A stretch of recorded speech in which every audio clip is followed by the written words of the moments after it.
तुम्ही जातीवाद केलेला माझ्या आंदोलनामध्ये मी जातीवाद केला नाही असं जरांगे साहेब तुम्ही म्हणताय मी जातीयवाद केला नाही. भुजबळ साहेब असेल, लक्ष्मण हाके असेल, प्रकाश शेंडगे असतील, महादेव जानकर असतील, गोपीचंद पडळकर असतील, मुंडे बहीण बंधू असतील, माननीय वडेट्टीवार साहेब असतील, ही माणसं या महाराष्ट्रातल्या जाती उपजातीसह 492 जातीची भाषा बोलतात. आणि जरांगे तुम्ही फक्त एका जातीची भाषा बोलताय. मग नक्की जातीयवादी कोण? या प्रश्नाचं उत्तर महाराष्ट्राला हवं आहे. म्हणजे आम्ही गेली 7-8 महिने आम्ही शांत बसलो. आम्ही तुमची प्रत्येक गोष्ट पाहत राहिलो. जरांगे तुम्ही संविधानिक मार्गाने आंदोलनं तुमची चालली होती, आम्ही पाहत होतो.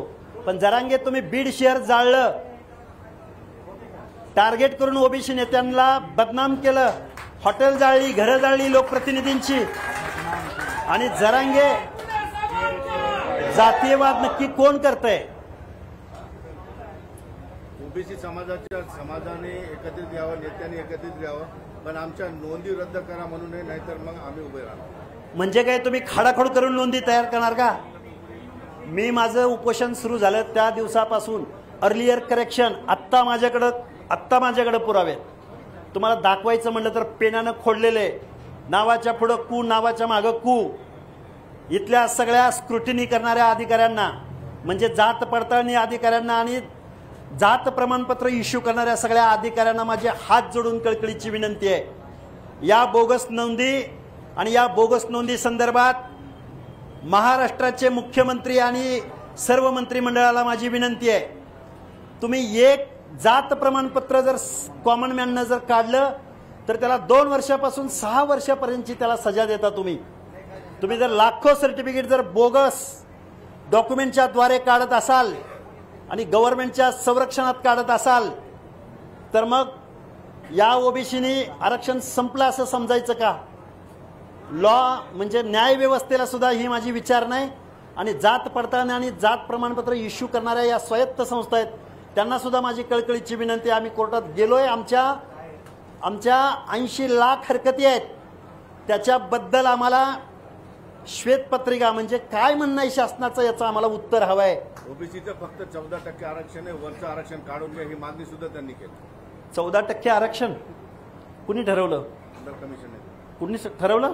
मंडल कमिशन असं त्यांचं म्हणणं. मी काय म्हणतोय जरांगे साहेब, तुम्ही थोडंसं आरक्षण पॉलिसीविषयी समजून घ्या. मंडल आयोग सहजासहजी आलेला नाही. मंडल आयोग सहजासहजी आलेला नाही. मंडल आयोग, परत एकदा सांगतोय, जबाबदारीने सांगतोय, या देशामध्ये ओबीसींना आरक्षण, ओबीसी बांधव आहेत सगळे, तुम्ही सुद्धा कान खोलून ऐका. ओबीसींना आरक्षण मिळावं म्हणून 340व कलम बाबासाहेबांनी लिहिलं, 341, 42 एसटी आणि एससीला लिहिलं. त्या 340 कलमामध्ये डॉक्टर बाबासाहेबांनी ओबीसीच्या आरक्षणाचा आग्रह धरला. पण इथल्या व्यवस्थेनं ओबीसींना आरक्षण देण्यासाठी ज्यावेळी मोरारजी देसाई सरकार आलं 78-79च्या दरम्यान, त्यावेळी मंडल आयोग निर्माण झाला. पण तो मंडल आयोग इम्प्लिमेंट व्हायला व्हीपी सिंगांना पंतप्रधान व्हावं लागलं. आणि व्हीपी सिंग पंतप्रधान झाल्यानंतर 90च्या दरम्यान मंडल आयोग इम्प्लिमेंट केला. परत तो कोर्टात चॅलेंज झाला. कोर्टामध्ये आमच्या ओबीसीच्या सगळ्या नेत्यांनी लढाई लढली. त्यामध्ये लालू प्रसाद यादव असतील, रामविलास पासवान असतील, नॉर्थ मधली मंडळी, साऊथ मधली मंडळी, माझ्या महाराष्ट्राचा विचार करायचा झाला तर स्वर्गीय प्रतापराव ढाकणे असतील, स्वर्गीय दिबा पाटील असतील, भरपूर अण्णाडांग, शिवाजीराव बापू शेंडगे, या सगळ्या लोकांच्या रेट्यामुळं या महाराष्ट्रामध्ये मंडल आयोग इम्प्लिमेंट झाला. आणि सगळ्या लोकांना एक सामाजिक न्यायाचं धोरण राबवण्याच्या दृष्टिकोनातून या महाराष्ट्रामध्ये 29% ओबीसी आणि एसबीसीला आरक्षण दिलं गेलं. त्यामुळं जरांगे बोलताना सावधगिरीनं आणि सल्लागाराकडून योग्य सल्ला घेऊन बोलत जावा. त्यांनी असं म्हटलेलं आहे,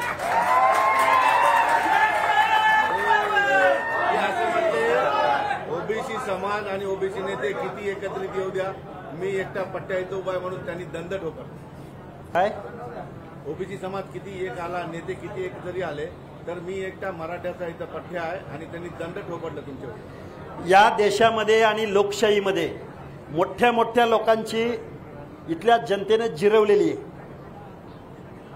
त्यामध्ये अटल बिहारी वाजपेयी साहेबांचा स्वर्गीय त्यांचा सुद्धा पराभव झालेला आहे. इंदिरा गांधीजींचा सुद्धा पराभव झालेला आहे. द्विराष्ट्राचा मुख्यमंत्री सका पाटील, अनभिषिक्त राजकारणातला सम्राट, त्याचा सुद्धा इथं पराभव झालेला आहे. ती माणसं सम्राट तर होती राजकारणातली, पण तू कुठलं काय आहेस तुझा अजून स्वॉट अनालिसिस तुम्ही करावं. त्यामुळे तुम्ही असल्या लोकशाहीमध्ये धमक्या देऊ नका. बाबासाहेबांनी सांगितलं होतं, राजा हा मतपेटीद्वारे जन्माला येतो. त्यामुळं असं कुणाला तरी काहीतरी चॅलेंज या लोकशाहीमध्ये करण्याच्या भानगडीत पडू नका. 18 पगड जातीची माणसं आज निश्चित आम्ही एकत्र नाही आहोत, मान्य आहे आम्हाला. निवडणुका जिंकण्याचं स्टॅटिस्टिक्स आमच्याकडे नाही किंवा आमच्याकडे मॅन मनी मसल पॉवर नाही, पण आम्ही भविष्यात आमच्या मताचा, लाख मोलाच्या मताचा वापर करून प्रबोधनाच्या माध्यमातून या महाराष्ट्रातला ओबीसी, विजयंती, एसबीसी आणि आमच्याबरोबर मुस्लिम बांधव आणि आमच्याबरोबर, मी माझं कॉन्सन्ट्रेशन त्यावर आहे. माझ्या बॉडीत लगेच त्रास होईल तुम्हाला म्हणून. तर आम्ही या प्रश्नाचं उत्तर येणारा काळ देईल. लक्ष्मण हाके प्रत्येक प्रश्नाचा प्रतिवाद करायला तयार आहे. आता भुजबळांना टार्गेट करायचा प्रयत्न करू नका. जरांगे साहेब, तुम्ही मुंडे बंधू भगिनींना टार्गेट करायचा प्रयत्न करू नका. महादेव जानकरांना, गोपीचंद पडळकरांना टार्गेट करायचा प्रयत्न करू नका. एकाला टार्गेट करायचं आणि बाकी आमचे भाऊ भाऊ म्हणायचं असलं कूटनीती बंद करा. हा लक्ष्मण हाके जरांगे तुमच्या प्रत्येक प्रश्नाला विथ लॉजिक उत्तर देणार आणि तुमचा प्रत्येक गोष्टीला तयार असेल इथून पुढे. ते म्हटले, मी जर मुख्यमंत्री असले तर सगळे प्रश्न सोडवले. मग आत्ताचे तुमचेच मुख्यमंत्री आहेत ना, ते स्वतः मुख्यमंत्री. जादूची कांडी आहे का तुमच्याकडं? तुम्ही काय घटनेची तत्व, रिझर्वेशन पॉलिसी, लॉ, तुम्ही मुख्यमंत्री झाला म्हणजे या सगळ्या यंत्रणा, स्वायत्त यंत्रणा काय तुम्ही ताब्यात घेणार का? त्यामुळं जरांगे मुख्यमंत्री व्हा, काय व्हा, तुम्हाला शुभेच्छा आहेत. पण कॉन्स्टिट्यूशनच्या कॉन्स्टिट्यूशनला कुठल्याही प्रकारचे थ्रेड्स इथं कुठलाच सम्राट, कुठलाच पंतप्रधान पोचवू शकत नाही. ते म्हटले, आम्ही ओबीसी मध्ये जाणार नाही, तर ओबीसीत आमच्यात आहे. ते त्यांनाच विचारा या प्रश्नाचं उत्तर, म्हणजे काय असतं ते. काही बोलायचं, प्रत्येक आंदोलनाला प्रत्येक वेगळी मागणी करायची. आम्ही सहन करतोय. शोषित, वंचित, पीडित बांधव सहनशील आहे. या महाराष्ट्रामधल्या माझ्या मराठा तरुणांना माझी कळकळीची विनंती आहे, या महाराष्ट्रामधली छत्रपती शिवरायांची पॉलिसी तुम्ही अभ्यासा. छत्रपती शिवाजी महाराजांनी 18 पगड जातीला बरोबर घेतलंय म्हणून या महाराष्ट्राची माती, महाराष्ट्राची ओळख देशात वेगळी आहे. तुम्ही या महाराष्ट्रातला सलोखा, भाईचारा बिघडवू नका. ओबीसीनं कधीही कायदा हातात घेतलेला नाही, कधी या गोष्टी झालेल्या नाही. तुम्ही जे काय बोलताय, आंदोलन करताय, हे ओबीसी समाजाचं नाही तर तुमच्याकडून कुणीतरी करून घेतंय आणि छगन भुजबळांचं नाव घेतलंय. तुमचं आंदोलन किंवा तुम्ही स्पॉन्सर आहात, त्यांना सांगा. मीडियावरती तुम्ही बातम्या दाखवताय, इथं 18 पगड जातीची माणसं येत आहेत. इथं बंजारा येतोय, इथं वंजारी येतोय, इथं बेरड रामोशी येतोय, इथं नाभिक, सुतार, लोहार, कुंभार येतोय, गुरव, घडशी, परीट येतोय, इथं गोंधळी येतोय. काल गोंधळ्याने इथं येऊन गोंधळ घातलाय. आत्ताही आलेत ते आणि वाद्यासह आलेत. ही रयत छत्रपती शिवाजी महाराजांची होती आणि छत्रपती शिवाजी महाराजांचं राज्य सस्टेन करण्यासाठी जीवा महाले, शिवा काशी जीवाची कुर्बानी केली. मदारी मेहतर जीवाची कुर्बानी केली. आमचा बहेरजी नाईक हेर खात्याचा प्रमुख आहे. आमचा चित्रकथी समाज जो गोंधळ घातला जातो, जो आपल्या हातवारेद्वारे एका वेगळ्या भाषेमध्ये छत्रपती शिवरायांच्या राज्यातला तो हेर खातं होतं. त्यामुळे जरांगे तुम्ही थोडा अभ्यास करा कुठल्या तरी गोष्टीचा आणि महाराष्ट्राच्या 12 करोड जनतेमध्ये विष पेरण्याचं काम तुम्ही करू नका.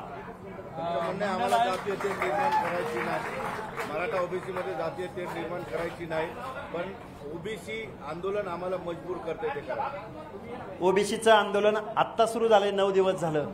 आम्ही मोर्चे एल्गार मेळावे घेतले होते, पण आम्ही कुणाची नासधूस केली नाही, आम्ही कुणाला चॅलेंज केलं नाही. तुम्ही काय म्हणालात, ओबीसीचा उमेदवार उभा राहिला तर याच्या पुढच्या 5 पिढ्या निवडणुका लढणार नाहीत, असं मतदान करा. कोण करतंय जातीयवाद?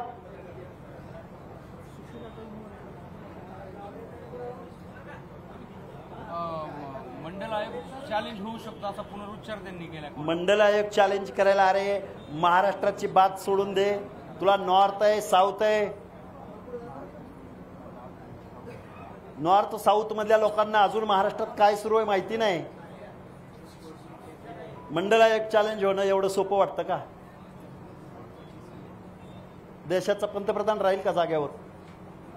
जरांगे दलित आणि मुस्लिम समाजाला एकत्रित घेऊन मोठ बांधण्याची भाषा करत आहेत किंवा दलित आता दलित आणि मुस्लिमांना बरोबर घेऊन जरांगे साहेब आत्ताच झालेल्या लोकसभेमध्ये तुम्हाला मुसलमानाची मतं चालली, पण तुम्हाला जलील चालले नाहीत. तुम्हाला दलितांची मतं चालली, पण तुम्हाला आनंदराज आंबेडकर, बाळासाहेब आंबेडकर चालले नाहीत. कुठली दलिताची आणि मुसलमानाची भाषा तुम्ही बोलताय? आणि या दोन्ही बांधवांना सुद्धा, या समाज बांधवांना माझी विनंती आहे, आपण दलित, मुस्लिम, SC, ST, OBC, SBC, VJNT आपण सगळेजण एकत्रित येऊया, बसूया. आपला कोण परका कोण या गोष्टींचा आपण निश्चित विचार करूया. ते म्हटलं की आता मराठा समाज डबल ताकदीने उभा राहील आणि आमच्या मंचावर सगळ्या मराठा नेत्यांना आम्हाला यावं असं मी आवाहन करतो. मराठी सगळे एकच आहेत. पाहुण्या रावळ्यांनाच तिकीट दिली जातात, पाहुण्या रावळ्यांनाच कारखाने दिले जातात, पाहुण्या रावळ्यांना शिक्षण संस्था दिल्या जातात. कधी नव्हते एक. मराठे कायम एकच आहेत. मराठ्यांनी कुठली चळवळ लढली या महाराष्ट्रामध्ये? शेतकऱ्यांची चळवळ जोशींनी लढली, शेतकऱ्यांची चळवळ राजू शेट्टींनी लढली, कामगारांची चळवळ अहिल्या रांगणेकर, मधु दंडवतींनी लढली, दिबा पाटलांनी लढली. तुम्ही कधी इथल्या कॉमन मॅन, तुम्ही कायम सत्तेत राहिला, सत्तेच्या बाहेर तुम्ही कधीच राहिला नाही. तुम्ही निवडणुका जिंकण्याचं तंत्रज्ञान आत्मसात केलं, पण आमच्या 18 पगड जातीची ओबीसीची भावना, वेदना मात्र इथल्या ह्या सत्ताधाऱ्यांना कधीही समजली नाही. जरा शेवटचं तुम्हाला सांगतो, शेवटचा प्रश्न यासाठी की त्यावर तुम्ही बोलावं. तुम्ही दोघं आरोप प्रत्यारोप करता एकमेकांवर की काळाची गरज आहे किंवा तुम्हाला बोलावं लागेल, पण तुमच्या बोलण्यामुळं दोन्ही समाजामध्ये ग्रामीण भागापर्यंत तेढ निर्माण होणे याचं सुद्धा आवाहन करणार. आम्ही आमची भूमिका मांडतोय. आम्ही तेढ निर्माण करत नाही, तर आम्ही ओबीसीच्या मनामध्ये विश्वास निर्माण करतोय. आणि जर आमच्या ओबीसीच्या मनामध्ये विश्वास निर्माण झाला आणि एकी झाली, हा आता मी मराठवाड्याच्या भूमीत आहे.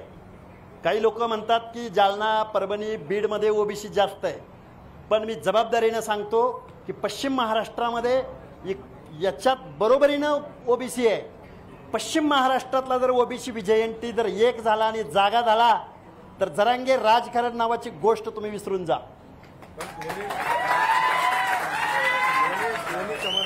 शांततेचं आव्हान सुद्धा तुम्ही निश्चित महाराष्ट्रातल्या सगळ्या लोकांना माझी कळकळीची विनंती आहे. विचाराची लढाई लढली जाऊ शकते. कधी काळी काट्या कुऱ्हाडी तलवारी वेपन्सद्वारे लढाई लढली जायची. आता लढाई विचारानं लढावी लागेल. हे कायद्याचं राज्य आहे. तुम्ही माझ्यासमोर तुमचं सिस्टम, तुमची माणसं, सल्लागार त्यांना बरोबर आणि मीडियाच्या माध्यमातून सांगतो, लोकशाहीचा चौथा स्तंभ मीडिया आहे.